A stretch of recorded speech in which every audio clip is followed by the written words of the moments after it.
I remember being on the set and looking at myself and saying, what am I doing here? He would get so in the moment. The scene, he would throw a chair. Man, that chair is broken. How are we going to carry on? And his questions were stuff like, "Phir kya hua? Acha? Aur phir?" I mean, I couldn't believe he couldn't learn that. So every show I'll be like, "Mom, Dad," because, make sure I'm good. Make sure they like me.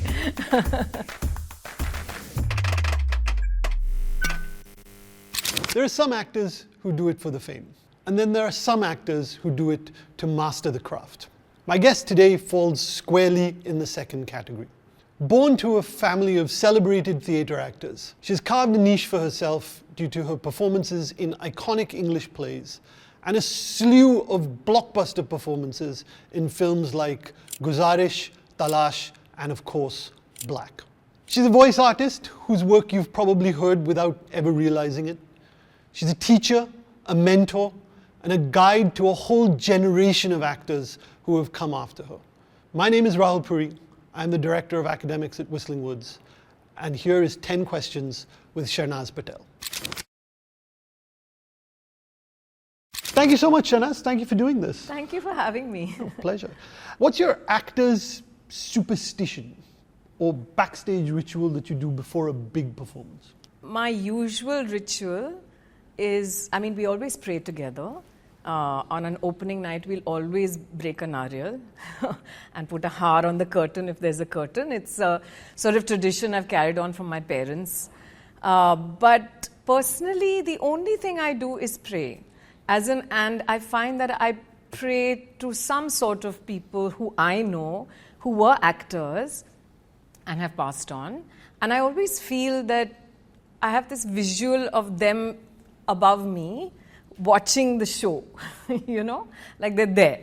So that's the only thing that I do, which is just protect me, make sure the show goes well, hope I do a good job. And is that something that you've always done, or is it something that you've evolved over a period? Well, we lost a very dear friend of ours who was a lighting designer, actually. He died in the mountains. He was a mountain climber. Okay. And he died very young, when we were all young, So it was the first death of a friend that I had ever faced, and he was part of the theatre. So it became a thing. His name was Kaiwan. It became a thing where I would just call out to Kaiwan saying, "Kai, look after me," because he was lighting a few of our shows, which we were still performing. Okay. So we had to bring in other people to light those shows. And so it just became a thing. And then, as people have passed on, a lot of obviously now my parents as well. Sure. So every show I'll be like, "Mom, Dad," because, make sure I'm good, make sure they like me, that kind of thing. Fantastic. Which film or play of yours do you think deserved more love or perhaps less criticism? So which was perhaps misunderstood? I don't think there's any play, right? Any play where I feel there are certain plays which could have had a much longer life, which I worked really hard on. But then, like this particular play which closed after 7 performances was a play called Molly Sweeney, which is a beautiful story. And actually, I really think it can make a fantastic film. Right. And I tried to make it into a film, actually. And it just didn't happen, unfortunately. But it's about a woman who is blind from when she's very young. And there's a man who comes into her life who's got sight, and he's just a kind of wastrel, actually, but takes her on as a mission and tries to figure out a way for her to get her sight back. Right. And there's a doctor who's given up on this and, is just like hiding. And he convinces the doctor to try and get Molly her eyesight back. And Molly does get her eyesight back, but in a blurred sort of way, and she hates it. Right. Because her universe is where it's dark, right. And she sees the world, hears the world, senses the world through darkness. And she doesn't want the sighted world. And how she kind of goes into a depression and, fades away. And it's just 3 monologues. So literally the whole play is like storytelling. And it's just 3 of us, the doctor, the husband and Molly, sitting on 3 chairs and narrating a 2.5-hour story. Wow. It's really hard to keep an audience's attention going. And it was set in Ireland, so we all learned Irish accents, bad Irish accents, I'm sure. But still, so you really kind of, when you have an accent, you're able to break yourself more out of your own personality. Sure. So using that accent, people who came were blown away, lots of weeping, lots of, just moved by the experience. But unfortunately, we only did 7 shows. So after so much work, it kind of just faded away. Why do you think that was? Was it the format? Finances. It's difficult, it was produced by a young company and they just couldn't sustain it. And I was naive and didn't think ahead and say I can take it over and produce it. And how long ago was this? Oh, this is years ago, about maybe 15 years ago. Voice work versus camera acting. Where do you get to be more expressive? Where do you really feel you can experiment more?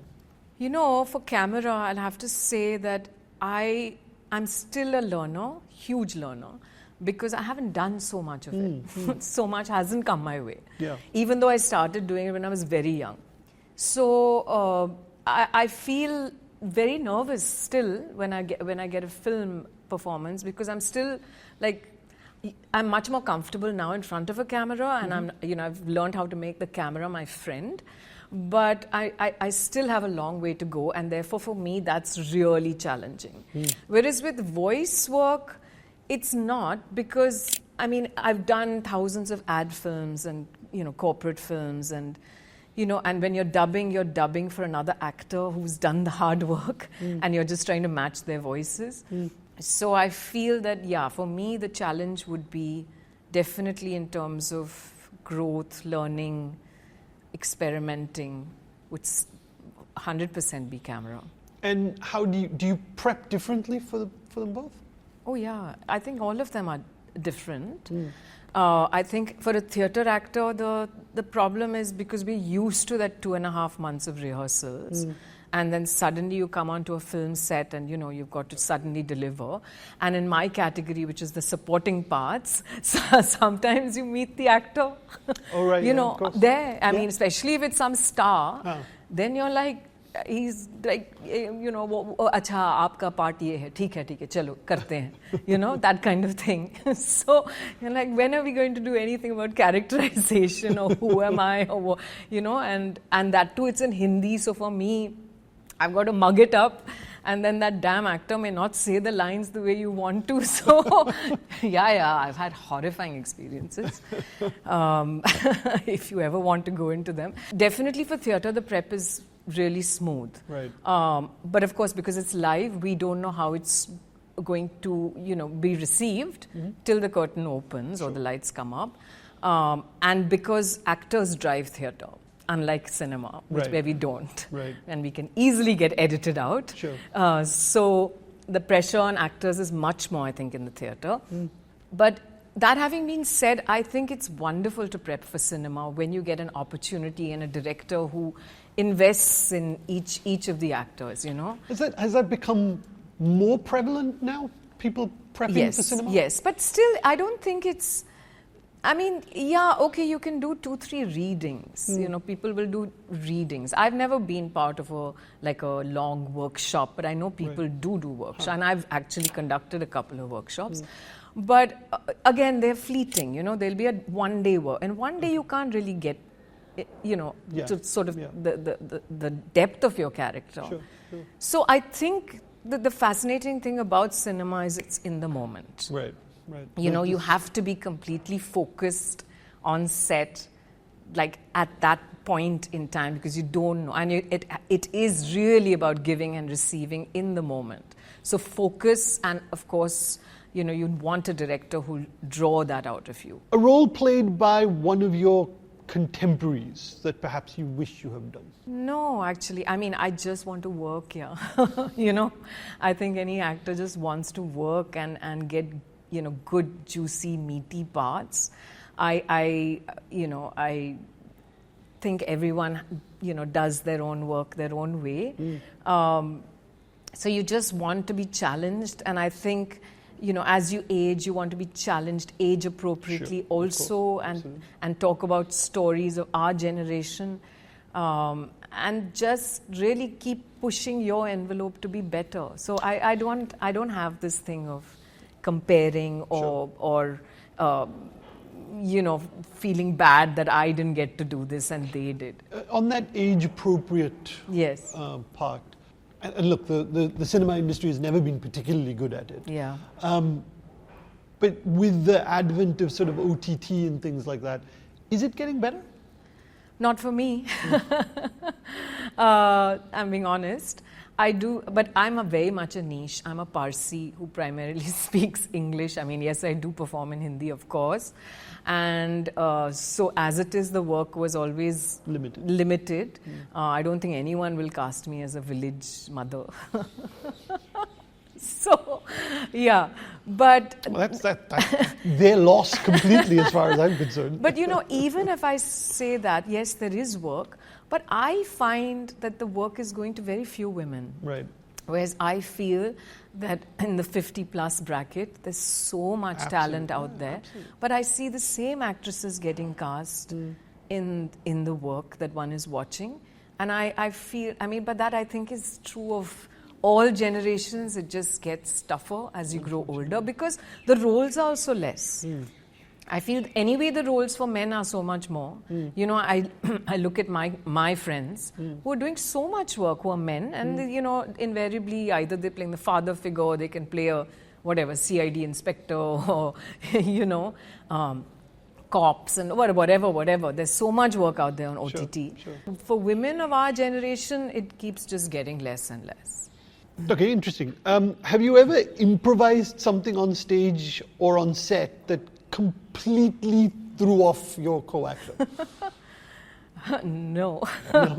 I'm too disciplined to do something like that. It's been drilled into me from my parents.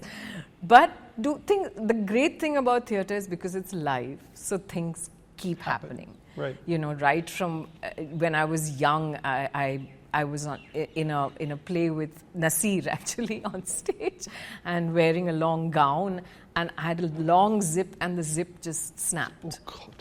So what do? So you can kind of turn and not show the zip, but for how long? So then you kind of slowly back away, and luckily a stagehand has seen it and puts a shawl around you and you enter again. Stuff like that. We did a beautiful show. I do a beautiful play called Love Letters, which we did at Prithvi, where suddenly halfway through the show, the power went. So the power went in the whole Juhu locality. So we waited, and then after half an hour, we went in and said, we're really sorry. We just canceled the show. We'll give you your money back. And everyone said, no, we want to stay. We want to watch it. So this was at a time when we could still put candles on stage. Right. So we put candles all along the periphery of Prithvi.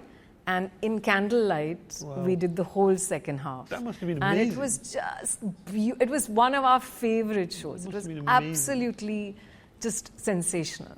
Who's the toughest director you've ever worked with? And what did you learn from him? I think it would be Sanjay Bhansali. I mean, the whole experience of doing Black was such. Because I was a nobody and then all these big stars. Actually, funnily enough, it was meant to be a small English film when I was cast, and then it luckily he kept us and it went on to be this big thing because he was extremely exacting. And he has ability, because actors have tricks, right? So even if I'm not totally 100% into it, you may not know because we have the skill to cover that up. Sure. But he has the ability to see that. He knows exactly when you are not being completely honest, and he will call you out on it. And you know that you've not been honest. And because he points it out to you and he says, no, and pushes you. So because somebody's caring for you, especially because I had done so much supporting work, as I said, where you're not even looked at, Right. you know. So suddenly somebody is really caring for you, believing you can be great, and pushing you to do that. So you are therefore really want to give your 110%, you know, and are not satisfied doing it. And when he wasn't satisfied, or when he was upset about something, he is, you know, very, his heart is on his sleeve, Yeah, so you'll absolutely. see it immediately, you know, and then you also go home feeling like rotten that you let him down, you know. It becomes a lot about that he becomes sort of like a father figure that you don't want to let down, you know. If you can erase one stereotype about women in theatre or women in film, what would it be? I think in theatre, I think the stereotype is that, men do much more work than women, and that's completely wrong. Because I think we are really ruling the theatre space Sure. as women. And it's not just on the stage, but, you know, we have women in all departments, technical, production, design, producers, Right. arts administrators, you know, the works. And as far as cinema goes, I wish it was the same. You know, I wish there were, you know, more Women. definitely more women in technical departments. I just see that kind of you're always surrounded by men. Even when I go for voiceovers, when there's a girl recordist, I'm so happy because it's so rare. And I mean, I don't understand why. It just doesn't make sense to me as to why we are not, you know, that much more out there. Yes, we're probably in design and things like that, but in hardcore technical disciplines, it's still very much male dominated. And I think the same goes for actors, that, you know, we are not capable of selling a film. I think our leading women are very much capable of selling films based on their work, and we don't need a man for that. Have you seen any little progress over the last decade or so? There's huge progress from when, you know, like 40 years ago. There's huge progress. But I still think there's... It's not enough. And I don't even think it's an India thing. I think it's an international thing. Yes, unfortunately, it's Yeah. not an India thing at Yeah. all. You've worked with some very legendary actors, both on the stage and in film. Who was the one person that you were conscious of or nervous of working with? Nasir, for sure. Because I think the first time I worked with him when I was, you know, just out of college, I was in college, I think. So just really raw. And I was cast in a play which they'd already done. Okay. So I was, you know, coming in like after the 7th performance, replacing another actress. And he was really tough. He's really tough. Which film or play do people most associate you with? And what is perhaps the piece of work that you've done that you wish people would associate you with? The most associated is Black. And on stage it's Love Letters, because, you know, both are really iconic. And they, you know, even though I say so myself, I think my work in both was, you know, really special. So, and also they're both plays which have, you know, plays and films which generations have legs. ahead enjoy them, you know. Yeah. So it's not limited to time and place. So they have been the best. As far as I wish Janam had done better. Okay. Janam was my first film with Mahesh Bhatt, which was India's first telefilm. Okay. And it was a film with Kumar Gaurav and myself. And I don't know, out of the blue, they cast me as a leading lady. What year was this? Huh? What year This was was in 82, 83, 84, somewhere there. Okay. I had done a small Telefilm, show. so on Doordarshan. Yeah, it was on Doordarshan. Okay. So, I mean, the whole world saw it back then. And it's actually a really beautiful film because it's sort of based on, it's autobiographical, Right. based on his life. Right. And it's a really lovely film. Its song became very, very popular as well. And I really think it should have a re-release because it's such a nice film. And especially in today's times, you know, I think it would really work. People would enjoy it on OTT, I think. Have you ever wanted to walk off a set or a stage Yes. at any point? Set. You ever wanted to walk off a set? Yeah, a couple of times. Without telling us necessarily what set it was, what so, was it that triggered you to feel like that? There were a couple of projects which I took on because financially I needed the money. I had bought a flat and I needed to, you know, I had EMIs to pay. And as you know, theatre, unfortunately, we can't really earn much out of it. So out of duress, I took this one particular film. And I remember being on the set and looking at myself and saying, what are you doing here? What are you doing with these people? You know? And I remember being in the green room and I called a friend and I just started howling. Oh, God. I was like, I'm miserable. I hate this part. I hate these people. I hate this world. You know, what am I doing here? And I had to calm myself down. So I've had a couple like that. It's mostly to do with the unhappiness of the work, you know, and the surroundings.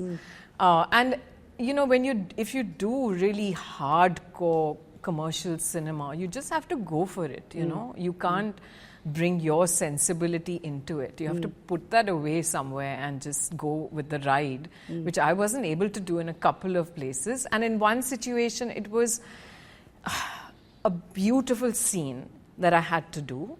And I'd really prepared for that scene and come. But I worked with a superstar in the scene who hadn't even looked at the script and had refused to learn the lines. So we had a situation where the AD would feed the lines on the mic, then he would speak the lines, and then I had to respond. And his questions were stuff like, "Aur phir kya hua? Acha? Aur phir?" I couldn't believe he couldn't learn that. So there was absolutely nothing to give. To feed off. And it was disappointing because there was a director I really liked and a part I really liked, you know, and I wanted to bring a lot to her. But it just, so I just walked off that day and said, you know, I can't do this. Yeah, no, you have to do it. But it's just so frustrating. I suddenly remembered, I won't mention his name, but now he's become a big actor. He would get so in the moment on stage that he would break things. Oh. Yeah, so he in his absolute, you know, getting carried away with the scene, he would throw a chair and you're looking at it and you're saying, man, that chair is broken. How are we going to carry on? What are we going to do? And then he'll storm off the stage. And then, you know, I'm thinking, okay, next scene, so I've got to clear it up. And this actor did it regularly? It was yes. Or regularly they would do it? Yes, it was his thing. It was his thing. Fair enough. Everybody and I think he does it now in cinema. In cinema as well. Well, that was absolutely fascinating in terms of a conversation. And if you are an actor, in film or in theatre, I'm sure that you will learn an awful lot from that conversation. I certainly did. Please follow this for more conversations with real people about real issues in the film industry. And yeah, if you find the time and you like this, go watch a play. Thanks very much.